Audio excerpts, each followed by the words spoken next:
ये रही आपकी इंटरमीडिएट की ए कॉपी और ये रहा इंटरमीडिएट का आपका बी कॉपी। ऐसा ही आपका भी कॉपी मिलेगा सेम टू सेम। अगर आप बोर्ड एग्जाम 2023 दे रहे हैं तो ये वायरल पेपर आप अवश्य लगा कर जाइएगा, क्योंकि इस बार जो बोर्ड एग्जाम होने वाला है इसमें 2019 से और 20 से ज्यादा क्वेश्चन 2023 में आएंगे। अगर आप बोर्ड एग्जाम 2023 दे रहे हैं और क्लास 12 के स्टूडेंट हैं और आपका 16 फरवरी को एग्जाम है हिंदी का, तो ये वीडियो आप लोगों के लिए वायरल वीडियो है। इससे आप 95 नंबर तक अचीव कर सकते हैं। और इस वीडियो में मैं आपको बताऊंगा कि बोर्ड एग्जाम में कॉपी कैसे लिखना है, एक एक चीज इसमें स्टेप बाय स्टेप आपको सिखाया जाएगा। तो ये वायरल वीडियो को आप जरूर देखिएगा। वीडियो को लाइक कर देना है, चैनल पे नए हैं तो सब्सक्राइब कर लीजिए, क्योंकि यहाँ पे इंग्लिश का भी नेक्स्ट वीडियो आ रही है, फिजिक्स केमिस्ट्री बायो सबकी मैथ की वीडियो भी आने वाली है जबरदस्त। तो चैनल को सब्सक्राइब करके जुड़ जाइए।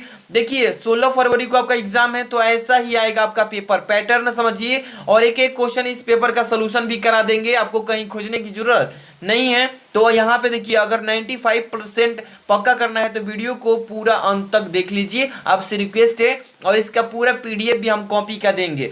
सबसे पहले नंबर देखिए, ये जो है आपका 302 जेड के कोड का 2020 का सामान्य हिंदी का पेपर है। इस पेपर को सॉल्यूशन के साथ देखेंगे और इसमें जितने भी क्वेश्चंस हुए जो मतलब 30% में हट गए हैं वो भी जानकारी आपको मिल जाएगा। बहुत ही अच्छे से अगर तैयारी किए हैं तो ये पेपर जरूर लगा लीजिए। आज की इस वीडियो में एक एक चीज हम सिखा देंगे, इस पेपर के बारे में अच्छे से समझ लीजिए। चलिए ये रही आपकी बी कॉपी। तो बी कॉपी पूरा जब तक ए कॉपी नहीं भरता है तब तक बी कॉपी भी नहीं मिलता है। तो ये बी कॉपी है, आपको दिखा देता हूं। ऐसा ही आता है, कितने बच्चों को देखने को नहीं मिलता है इसलिए बता देता हूं, ठीक है। अब चलिए इसके बाद हम दिखाते हैं यहाँ पे बी ए कॉपी से स्टार्ट करेंगे। और ये जितने भी चीजें भरने के लिए मैं सिखाया हूं इसका वीडियो अभी नहीं देखे हैं तो डिस्क्रिप्शन में टेलीग्राम पे सगरे मतलब कि चारों तरफ मिल जाएगा। चलिए ये पेपर को पहले सोल्यूशन की बात कर लेते हैं, ठीक है। देखिए इसमें सबसे पहले समय जो मिलेगा 3 घंटे 15 मिनट आपका भी मिलेगा 2023 वाला 16 तारीख को। और पूर्णांक जो है 100 नंबर के एकदम सेम टू सेम मिलेगा, ठीक है ना। नोट में लिखा है प्रारंभ के 15 मिनट परीक्षार्थियों को प्रश्न पत्र पढ़ने के लिए दिया गया है, सेम टू सेम ऐसा ही आएगा। और निर्देश पढ़ना बहुत जरूरी है। बहुत सारे बच्चे गलती करते हैं कि निर्देश बिना पढ़े हुए और डायरेक्ट प्रश्न का उत्तर लिखना शुरू करते हैं। ये गलती आपको उस दिन नहीं करना है, पहले निर्देश पढ़ना है, इसमें क्या जानकारी दिया गया है पेपर के बारे में ये जानकारी होना चाहिए। पहले नंबर, संपूर्ण प्रश्न पत्र 2 भागों में खंड क में तथा खंड क में विभाजित रहेगा, यानी कि मालूम चल गया कि ये पेपर 2 खंड में आएगा इस बार। इसके बाद दूसरा नंबर, सभी प्रश्न अनिवार्य, यानी कि सभी प्रश्नों को करना है, छोड़ना एक भी नहीं है, ये जानकारी हो गई। इसके बाद यहाँ से क्वेश्चन स्टार्ट हो रहा है। देखिए पहला का क लिखा है, क्या भूलूं क्या याद करूं आत्मकथा है, किसकी है? तो यहाँ पे ऑप्शन पे टिक भी हो चुका है, हरिवंश राय बच्चन जी की, ठीक है ना। अभी इसको थोड़ा 5 क्वेश्चन को पढ़ लेते हैं और तब कॉपी में लिखने का तरीका भी बताते हैं, बेस्ट तरीका जो अभी कोई नहीं बताएगा। देखिए ख नंबर, विशस्य विस्मोधम की गद विदा है, किसकी है? तो नाटक की है। आपको एक एक क्वेश्चन यहाँ पे समझा देता हूँ। अब ग नंबर, अरे यायावर रहेगा याद के लेखक कौन है? अगेज जी हैं, आपको मालूम ही है।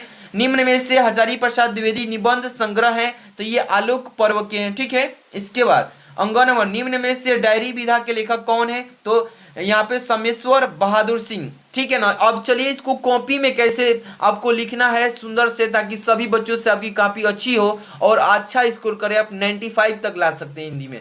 तो वीडियो को लाइक नहीं है तो लाइक कर देना है, चैनल पर सब्सक्राइब करके जुड़ जाइए। चलिए अब देखिए कॉपी में सबसे पहले आपको कैसे लिखना है चीजें समझिए।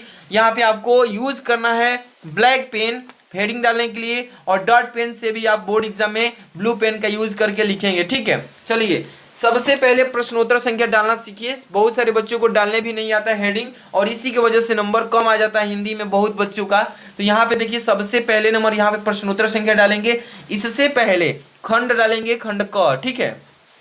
देखिए सीख लीजिए, काफी कम समय बचा है और अच्छे से लिखेंगे तो ही आपका नंबर आएगा अच्छा, ठीक है। यहाँ पे खंड क लिखेंगे, जैसे मैं बता रहा हूँ ऐसे ही लिखना है आपको, ठीक है। और इसको अंडरलाइन कर देना है ताकि अच्छा दिखे कॉपी, ठीक है। अब यहाँ पे खंड हो गया ना। अब इस खंड के बाद आपको क्या करना है, यहाँ पे प्रश्नोत्तर संख्या लिखना है, ठीक है। नीचे कैसे लिखेंगे, देखिए यहाँ पे प्रश्नोत्तर संख्या ऐसे, ठीक है। प्रश्नोत्तर ऐसे लिखेंगे, प्रश्नोत्तर संख्या अच्छे से समझ लीजिए ताकि एग्जाम के दिन कोई भी डाउट ना रहे और अच्छा से आप लिख कर आइए, ठीक है। प्रश्नोत्तर संख्या ऐसे लिख लेंगे, बहुत ही अच्छे से लिखना है। अब यहाँ पे 1 नंबर कर रहे हैं, ठीक है, 1 नंबर इस तरीके से प्रश्नोत्तर संख्या डालेंगे। इसके बाद इतना काम कर लिए ना, पहला प्रश्न का क करेंगे, यहाँ पे लिखेंगे पहला प्रश्न का क, यहाँ पे पहला लिखेंगे, ठीक है। अब यहाँ पे क कर रहे हैं तो क लिख लीजिएगा, इसको ब्रैकेट में बंद कर लीजिएगा। अब यहाँ से देखिए आपको करना क्या है, यहाँ पे तीसरा ऑप्शन सही है तो तीसरा उतार देना है, यहाँ पे 3 लिखेंगे इस तरीके से, और यहाँ पे आप ब्रैकेट बंद करके ब्लू पेन से इस ऑप्शन को उतारेंगे। क्या है ऑप्शन में कि हरिवंश राय बच्चन की, क्या लिखेंगे, हरिवंश राय बच्चन, हरिवंश, ठीक है ना, हरिवंश राय एक के में है, ठीक है ना, राय बच्चन, बच्चन, हरिवंश राय बच्चन की, ठीक है ना। इस तरीके से आपको अच्छे से लिखना है ताकि सबसे कॉपी आपकी सुपर जाए और एकदम धुआं धुआं कर देना है 16 फरवरी को, ठीक है। इसके बाद देखिए ख नंबर, विशस्य विश्वमोधम की गद विधा है, विश्वमोधम की गद विधा है नाटक। चलिए थोड़ा सा मैं बता देता हूं ताकि अच्छे से तैयारी रहे। यहाँ पे पहला का ख लिखिएगा, ठीक है। अब यहाँ पे ऑप्शन कौन सा था, सही था, दूसरा सही था, तो दूसरा इस तरीके से लिख लेंगे और यहाँ पे नाटक लिख देंगे, क्या लिखेंगे, नाटक, ठीक है ना, नाटक लिख लीजिएगा और इसको इस तरीके से खड़ी पाई दे दीजिएगा, ठीक है, या नहीं भी देंगे तो भी कोई बात नहीं है। अरे यायावर रहेगा याद के लेखक अगे जी हैं, यहाँ पे तीसरा सही है, यहाँ पे पहला का ग लिख लेते हैं इस तरीके से, ठीक है ना, यहाँ तीसरा सही है, ऑप्शन नंबर तीसरा उतार देना है, अगे जी लिख देंगे। कैसे लिखेंगे, देखिए यहाँ पे अगे, ठीक है, अगे जी लिख देंगे इस तरीके से, कंप्लीट हुआ। इसी तरीके से जितने भी बहुविकल्पी पांचों हैं आप आराम से लिखिएगा। यहाँ पे घ नंबर का दूसरा सही आलोक पर्व, यहाँ पे पहला का लिख लेंगे घ, ठीक है, लिखेंगे आलोक पर्व, यहाँ पे ऑप्शन उतारेंगे दूसरा सही ऑप्शन, इसका दूसरा इस तरीके से आलोक पर्व लिख लीजिएगा, क्या लिखेंगे, आलोक पर्व, आलोक पर्व लिखेंगे, ठीक है ना, आलोक पर्व इस तरीके से लिख लेंगे। अब लास्ट एक और ऑप्शन है ये वाला, निम्न में से डायरी विधा के लेखक कौन है, तो शमशेर बहादुर सिंह, क्या लिखेंगे, तीसरा ऑप्शन सही है, पहला का अंग नंबर लिखिएगा इस तरीके से, और कौन सही है, तीसरा ऑप्शन सही है, तो यहाँ पे क्या लिखेंगे, शमशेर सिंह, यहाँ पे लिखेंगे शमशेर, यहाँ पे लिख लेंगे, सॉरी ये तलाबी से रहेगा, शेर बहादुर सिंह, बहादुर, ठीक है, और सिंह लिखिएगा इस तरीके से। आपका 5 क्वेश्चंस का बहुविकल्पी कंप्लीट हुआ। इसी तरीके से दूसरा प्रश्न है ना, अब देखिए दूसरा को कैसे लिखेंगे। चलिए यहाँ पे जितने भी बच्चे को मैं तरीका ये बता रहा हूँ, बहुत ही सुपर तरीका है, मेरा भी मतलब कि 88% आया था, इस तरीके से लिखे थे। यहाँ पे प्रश्नोत्तर संख्या लिखिएगा, प्रश्नोत्तर, ठीक है, प्रश्नोत्तर इस तरीके से संख्या लिखिएगा, प्रश्नोत्तर संख्या, बहुत ही बेस्ट तरीका है, आप लोग अच्छे से एकदम लिखिएगा, प्रश्नोत्तर संख्या, बहुत ही बेस्ट तरीके से लिखना है आपको प्रश्नोत्तर संख्या, और यहाँ पे 2 लिख दीजिएगा, ठीक है ना। आप ही लोग के लिए मेहनत करके बनाया जा रहा है, तो आप लोग इसको लाइक और शेयर नहीं करेंगे तो आपके लिए इंग्लिश की वीडियो कैसे आएगी। तो आप लोग को ये छोटा सा काम करना है, लाइक शेयर कर देना है बच्चों में। दूसरा नंबर, हिंदी का प्रथम महाकाव्य माना जाता है पृथ्वीराज रासो को। तो अब एक ही प्रश्न ये बताएंगे, तब से गद्यांश पर चलेंगे। देखिए दूसरा का यहाँ पे लिख लेंगे, दूसरा का क लिखिएगा, यहाँ पे आपको क्या करना है, तीसरा ऑप्शन सही है, तीसरा ऑप्शन सही है, तो पृथ्वीराज रासो ब्लू पेन से लिखिएगा, पृथ्वीराज,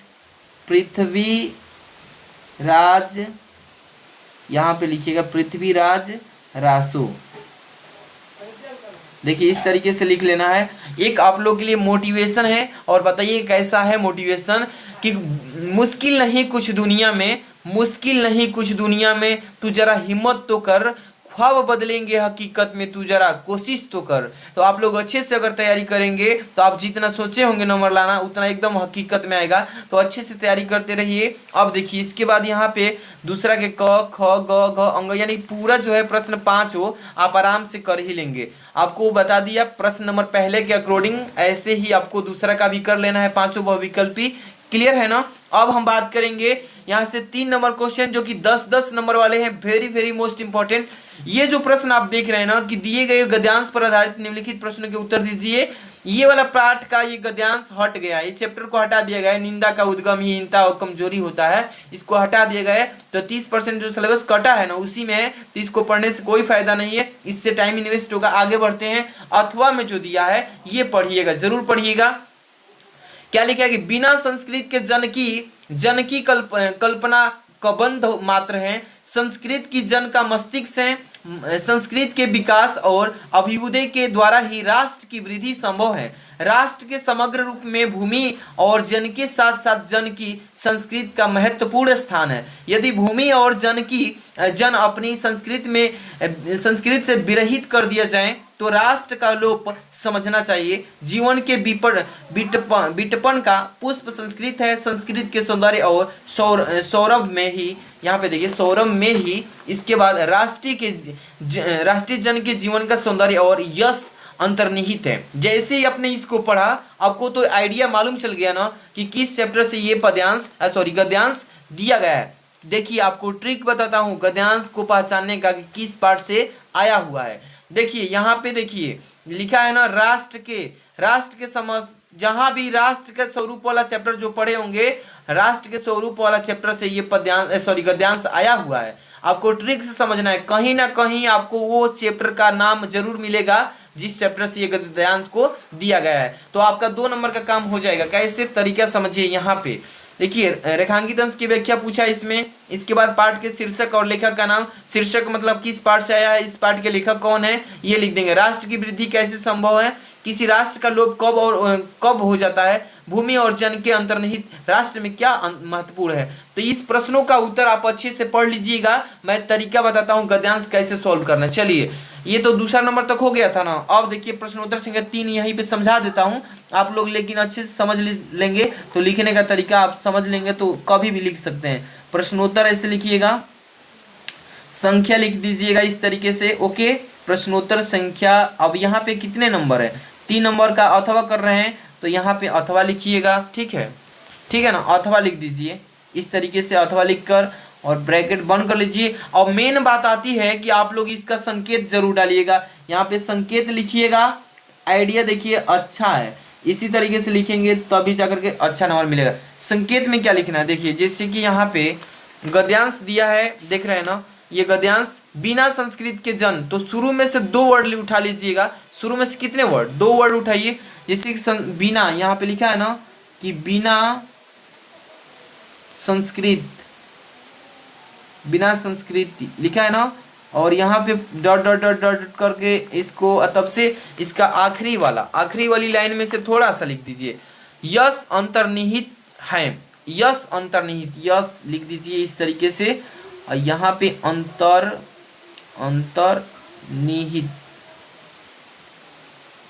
निहित है ना, अंतर्निहित, इस तरीके से लिख देंगे, खड़ी पाई दे दीजिए। और तब से इसका प्रश्न का रेखांकित अंश की व्याख्या पूछा है, तो यहाँ पे आपको क्या करना है समझिए। यहाँ पे लिख लेंगे हेडिंग रेखांकित अंश की व्याख्या, रेखांकित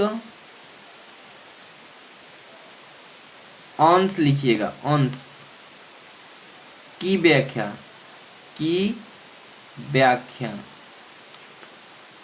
इस तरीके से लिख लेंगे ना आप। इसी तरीके से अच्छे से हेडिंग लगा के और तब इसकी जो रेखांकित अंश की व्याख्या है आप लोग लिख लेंगे। 5 प्रश्न कर लेंगे ना आराम से। अब यहाँ से दिया है कि दिए गए पदांश पर निम्नलिखित प्रश्नों के आप क्या दीजिए, उत्तर देना है इसका। तो यहाँ पे बस मैंने इसका बाह्य मात्र ही देखा, दृढ़ हृदय न देखा, मृदुल गात्र ही देखा, परमार्थ न देखा, पूर्ण स्वार्थ ही साधा, इस कारण ही तो हाय आज यह बाधा, युग युग तक चलती रहे कठोर कहानी, रघुकुल में भी थी एक अभिराग्नि रानी। तो इस जैसे पद्यांश को पढ़ा आपने, इसको मालूम हो गया किस पाठ से दिया है और इस पाठ के लेखक कौन है, तब जाके 5 प्रश्न का आंसर आप दे पाएंगे। आपको मैं इस पेपर का एनालिसिस करा देता हूं कि कैसे करना है, तरीका मालूम रहेगा तो आप भी पढ़ सकते हैं। देखिए अथवा में भी दिया है, कौन हो तुम बसंत के दूत, विरस पतझड़ में अति सुकुमार, घन तिमिर में चपला की रेख, तपवन में शीतल मंद बयार, लगा कहने आगंतुक व्यक्ति, मिटाना उत्कंठा सविशेष, दे रहा हो कोकिल सानंद, सुमन को जियो मधुमय संदेश। इसको भी कर सकते हैं या कोई एक कर सकते हैं अथवा में से, तो कर लीजिएगा। 5 प्रश्न है इसमें। अब आगे हम बात कर लेते हैं यहाँ से। तो 5 का क है कि निम्नलिखित में से किसी एक लेखक है ना, लेखक का साहित्यिक परिचय देते हुए उनकी प्रमुख रचनाओं का उल्लेख कीजिए। अधिकतम शब्द का सीमा जो है आप देख रहे हैं कि 5 नंबर, सॉरी मतलब कि 80 शब्द में लिखना है, और ये 3 नंबर प्लस 2 नंबर यानी 5 नंबर का ये आएगा पेपर में इस बार। देखिए इंपॉर्टेंट, प्रोफेसर जी सुंदर रेड्डी का आप जीवन परिचय पढ़ करके जाइएगा इस बार, और 100% तैयारी कर लेंगे ना तो आपको देखने को पेपर में मिलेगा इस बार। और डॉक्टर हजारी प्रसाद द्विवेदी, वासुदेव सरगवाल, इनमें से मैं तो कहूंगा कि आप ये वाला याद करके जाइए, डॉक्टर हजारी प्रसाद द्विवेदी का अच्छे से पढ़ के जाइएगा। साहित्यिक परिचय, जीवन परिचय दोनों लिखिएगा, ये नहीं कि साहित्यिक परिचय लिख दीजिए जीवन परिचय छोड़ दीजिए तो नंबर पक्का कटेगा। ये है जीवन परिचय के लिए 3 अंक और ये साहित्यिक परिचय के लिए 2 अंक, अच्छे समझ लीजिए। आगे चलेंगे 5 की ख, निम्नलिखित में से किसी एक कवि का जीवन साहित्यिक परिचय देते हुए उनकी प्रमुख कृतियां का प्रकाश डालिए। 80 शब्द में लिखना है। यहाँ पे अयोध्या सिंह उपाध्याय हरिओ जी के बारे में लिख सकते हैं, या मैथिली शरणगुप्त जी के बारे में लिख सकते हैं, या जयशंकर प्रसाद जी के। 3 ऑप्शन हैं, इसमें से जो कुछ भी आपको याद है उनके बारे में, उन्हीं के बारे में लिख सकते हैं। तो मैं कहूंगा कि मैथिली शरणगुप्त जी के बारे में याद कर लीजिए, 100% पेपर में आएगा, ठीक है। चलिए यहाँ से क्वेश्चन नंबर 6 देखिए, बहादुर अथवा लाठी कहानी के उद्देश्य पर प्रकाश डालिए। तो लाठी को इस बार हटा दिया गया है, इस बार लाठी नहीं आएगा, आपको बता देता हूं पहले से, क्योंकि देखिए इस बार बहादुर पंच लाइट पर आएगा। तो पंच लाइट को पढ़ लीजिएगा 100% बहादुर को, मैं यही सजेशन देना चाहता हूं, अच्छे से पढ़िएगा। 2 बहादुर को और पंच लाइट को पढ़ लीजिएगा, एकदम अच्छा से आपका नंबर आएगा। यहां से चलेंगे स्वपठित खंड काव्य के आधार पर किसी एक खंड के एक प्रश्न का उत्तर दीजिएगा। ये 7 नंबर वाला जो क्वेश्चन है ये 5 नंबर का आता है, लेकिन ये जिला वाइज आता है। इसका मतलब आप जिस जिले से हैं उस जिले में ये स्वपठित खंड का भी अलग पढ़ाया जाता है, हर एक जिला में ये अलग पढ़ाया जाता है, ठीक है। तो इसलिए आपके जिले का ये इंपॉर्टेंट क्वेश्चन अलग होगा और कुछ जिले का कुछ अलग है, तो आपको ये बताया नहीं जा सकता है कि कौन सा आप पढ़िए, क्योंकि मुझे मालूम नहीं कि आप किस जिले से हैं। तो आपको जिला कमेंट करना होगा, उसी जिला के हिसाब से मैं आपको इंपॉर्टेंट क्वेश्चन जरूर बता दूंगा, आपके कमेंट बॉक्स में रिप्लाई दे दूंगा। तो वीडियो को लाइक करके कमेंट जरूर कीजिएगा कि आप इस जिले से हैं। आगे चलेंगे, यहाँ पर देखेंगे क्वेश्चन नंबर यहाँ से 8 से स्टार्ट होने चल रहा है। देखिए ये खंड ख से स्टार्ट हो रहा है, देखिएगा ध्यान से। और एक चीज आपको गलती ये नहीं करना है कि देखिए समझिए कॉपी लिखने का तरीका। खंड ख जो है ये आपका संस्कृत गद्यांश यहाँ से आएगा।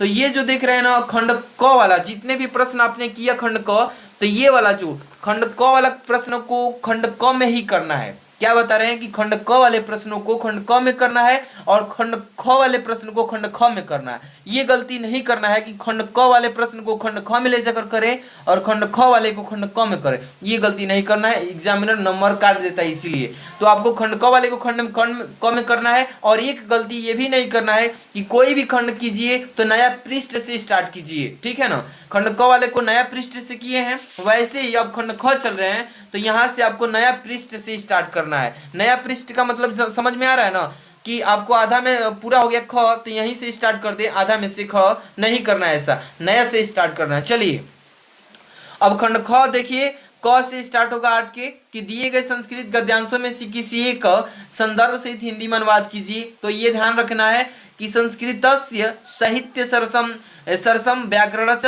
सुनिश्चितम तस्य गदे पदे ललित्यम भावबोधनम समर्थ्य अद्वितीयम श्रुति मर्दुष वर्तते किम बहुना चरित्र निर्माणम यादृश्यम उत्प्रेरणा। जैसे इसको आपने पढ़ा आपको तो मालूम चल गया होगा कि कौन से संस्कृत के पाठ से इस गद्यांश को दिया है। अब क्या करेंगे, इसका पढ़ेंगे बढ़िया से और उस पाठ के गद्यांश का संदर्भ लिखेंगे, संदर्भ कंप्लीट हो जाएगा तो ये जो दिया है इसका पूरा हिंदी में अब अनुवाद करेंगे, क्योंकि ये संस्कृत में दिया है और इसी चीज को अब हिंदी में हम कन्वर्ट करते हैं यानी कि अनुवाद करते हैं, तो अब जाकर के कितना नंबर मिलता है, 7 नंबर। समझे ना, तो बहुत इंपॉर्टेंट है। अब इसके बाद देखिए आपको अथवा में भी दिया है, अगर ये करना चाहते हैं यज्ञवल्क्य के उवाच न व अरे मैत्री पत्यो कमाए पत्यो प्रियो भवत, तो इसको भी चाहे तो कर सकते हैं, लेकिन एक ही करना है, ये याद रखिएगा। ये नहीं कि दोनों कर दीजिए तो आपका टाइम इन्वेस्ट होगा और नंबर भी एक ही पर मिलेगा, तो ध्यान ये रखना है। आगे चलिए 8 का ख देखिए, क्वेश्चन नंबर 8 का ख, दिए गए श्लोकों में से किसी एक का संदर्भ सहित हिंदी में अनुवाद कीजिए। ये श्लोक होता है, इसको पद्यांश भी कह सकते हैं। पद्यांश से क्वेश्चन पूछेगा या श्लोक से। देखिए दो दिया रहेगा, एक अथवा में एक मेन के रूप में, किसी एक को ही करना है। लेकिन ये भी प्रश्न 7 ही नंबर का आता है, जैसे कि इसको गद्यांश में दिया था। लिखा कि प्रीणाति यह सुचरित पित्रम सपुत्रो पुत्रो यद भर्तुरेव। अब इसके बाद हित मिच्छति तत्कल कल तत्रम। तो आपको अच्छे से पहले पढ़िएगा। आपको मान लीजिए कि ये नहीं आ रहा है, याद नहीं, तो ये पढ़ सकते हैं। ये उदेति सविता तम्रात्रस्त्र, आपको इसको पढ़ लेना है। जो आपको आ रहा होगा, याद होगा, वही कीजिए। एक कोई करके इसका संदर्भ लिख लेना है, इसके संदर्भ के बाद इसको हिंदी में अनुवाद कर देना है, 7 नंबर मिलेगा। इसी तरीके से करना है। आपको मैंने गद्यांश भी सॉल्व करने का तरीका बता दिया है। और ये जो क्वेश्चन स्टार्ट हो रहा है, ये आपका व्याकरण से स्टार्ट हो चुका है। क्वेश्चन नंबर 9 देख रहे हैं ना, क्या लिखा गया इसमें?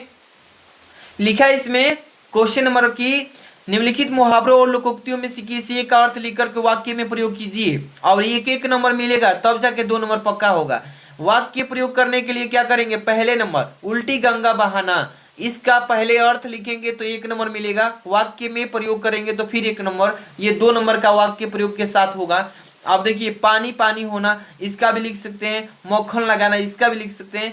कलई खुलना, तो आप 4 दिया है, किसी एक ही को लिखना है। 4 में से 3 को छोड़ना है। ये नहीं कि चारों का लिख दीजिए तो आपकी गलती है। ये आप ऐसा गलती नहीं करना है पेपर में। आगे हम चलेंगे क्वेश्चन नंबर 10 पे। 10 का क लिखा है कि निम्नलिखित शब्दों के संधि विच्छेद के सही विकल्प चयन कीजिए। यहाँ पे देखिए सचित का संधि विच्छेद क्या होता है? सत धन चित होता है। सही सही समझते चलिए। इत्यादि का संधि विच्छेद इति धन आदि होता है, समझ ही रहे हैं। प्रेजते का संधि विच्छेद प्रधन ऐजते होता है। तो याद रखिएगा अच्छे से, इसी में से क्वेश्चन आएंगे 2023 में। आपको ये वायरल पेपर की तैयारी करा रहा हूं, समझ लीजिए। ये खंड ख, दिए गए निम्नलिखित शब्दों के विभक्ति और वचन बताइए। विभक्ति भी बताना है और वचन भी बताना है। तो देखिए सरिति शब्द का विभक्ति वचन, सरिति तृतीय विभक्ति और बहुवचन में आता है। रागे का बताइए, रागे का विभक्ति वचन चतुर्थी विभक्ति एक वचन में आता है। ठीक है। इसके बाद निम्नलिखित शब्द युग्मों का सही और चयन करके लिखिए। यहाँ पे श्रवण, श्रमण, श्रवण का मतलब सुनना, श्रमण का मतलब क्या होता है? सन्यासी होता है। तो सुनना और सन्यासी हो जाएगा, दोनों यहाँ पे अर्थ ब नंबर सही है। आगे चलिए, आगे देखेंगे इसमें द्रव, अद्रव्य। द्रव का मतलब होता है तरल और द्रव्य का मतलब होता है धन। तो तरल पदार्थ कह सकते हैं या जल भी कह सकते हैं, अधन भी कह सकते हैं। 2 नंबर सही है। निम्नलिखित शब्दों में से किसी एक शब्द के 2 अर्थ लिखिए। पर्यायवाची शब्द भी कहते हैं इसी चीज को, जैसे अछत, अछत का मतलब जानते हैं, दल का मतलब जानते हैं, नग का मतलब। तो इसमें से किसी एक के 2 अर्थ लिख देने हैं। ठीक है। इसके बाद निम्नलिखित वाक्यांशों के लिए शब्द का चयन कीजिए। जिसे कहा ना जा सके अकथनीय कहते हैं। जो कभी जन्म नहीं ले उसको बोलते हैं अजन्मा। ठीक है। आगे चलेंगे। देखिए यहाँ पर क्या लिखा गया है इसमें कि निम्नलिखित में से किन्हीं 2 वाक्यों को शुद्ध करके अपने उत्तर पुस्तिका में लिखिए। मैं सकुशल पूर्वक हूँ। इसके बाद मैं कुशल पूर्वक हूँ। 5 रेलवे के कर्मचारी पकड़े गए। रेलवे के 5 कर्मचारी पकड़े गए। सरकारी मिट्टी के तेल की दुकान बंद है। सरकारी दुकान मिट्टी की, मतलब मिट्टी की सरकारी तेल की दुकान बंद है। उसका प्राण निकलने वाला है। इसको सही वाक्य में प्रयोग करना है, लेकिन 2 को ही करना है। श्रृंगार रस अथवा वीर रस का स्थायी भाव उदाहरण के साथ लिखिएगा, 2 नंबर मिलेगा। उत्प्रेक्षा अथवा यमक अलंकार उदाहरण के साथ लिखिएगा। दोहा अथवा कुंडलिया के बारे में लिखिए। ये 6 नंबर फिक्स है। आप पेपर को अच्छे से पढ़ के जाइएगा। अपने क्षेत्र में प्रदूषित होने वाले उत्पन्न स्थिति को वर्णन करते हुए किसी दैनिक पत्र के संपादक को एक पत्र लिखिए। 6 नंबर का आता है पत्र लेखन। किसी विद्यालय के प्रबंधक को प्रवक्ता पद पर आसानी से अपनी नियुक्ति हेतु एक आवेदन पत्र लिखिए। तो देखिए ये वाला पत्र लेखन का वीडियो मैं बना दिया हूँ। यूट्यूब स्टडी पत्र लेखन डालिए, फटाक से आएगा। पहले तैयारी कर लीजिएगा उसको। ये देखिए 14 नंबर क्वेश्चन, निम्नलिखित विषयों में से किसी एक विषय पर आसानी से अपनी भाषा शैली में निबंध लिखना है। 9 नंबर का वर्तमान में कृषकों की समस्या एवं उसका समाधान। मेरे प्रिय लेखक, इस पर मैंने अभी वीडियो डाला है 1 घंटे पहले, आप जाकर देखिए। बहुत सारे बच्चे देख रहे हैं, तैयारी कीजिए। मेरे प्रिय लेखक उस जयशंकर प्रसाद जी पर डाले हैं। आगे देखिए वनों की उपयोगिता, इस पर भी जाकर के तैयारी कर सकते हैं। प्रदूषण की समस्या एवं समाधान, इस पर भी वीडियो बना दिए हैं पहले से ही। बढ़ती जनसंख्या एवं रोजगार की समस्या, इस पर भी वीडियो मैं बना दिया हूं। तो ये पेपर जो बच्चे अच्छे से अगर पढ़ के जाता है, A to Z क्वेश्चन को रिवीजन करके जाता है, तो आप समझिए कि इसमें से ही क्वेश्चन आपको 2023 के पेपर में देखने को मिलेगा। तो जो भी बच्चे वीडियो को लाइक नहीं किए, लाइक कर दीजिए, चैनल पर नए हैं सब्सक्राइब कर लीजिए। ऐसे ही आपको नेक्स्ट डे हम इंग्लिश की फुल सोल्यूशन के साथ वीडियो लेकर आ रहे हैं। बोर्ड एग्जाम की कॉपी में कैसे लिखना है, तो आप लोग चैनल को सब्सक्राइब करके रखिए, क्योंकि कल वीडियो आ रही है नेक्स्ट डे। मिलता है नेक्स्ट वीडियो में। Thanks for watching.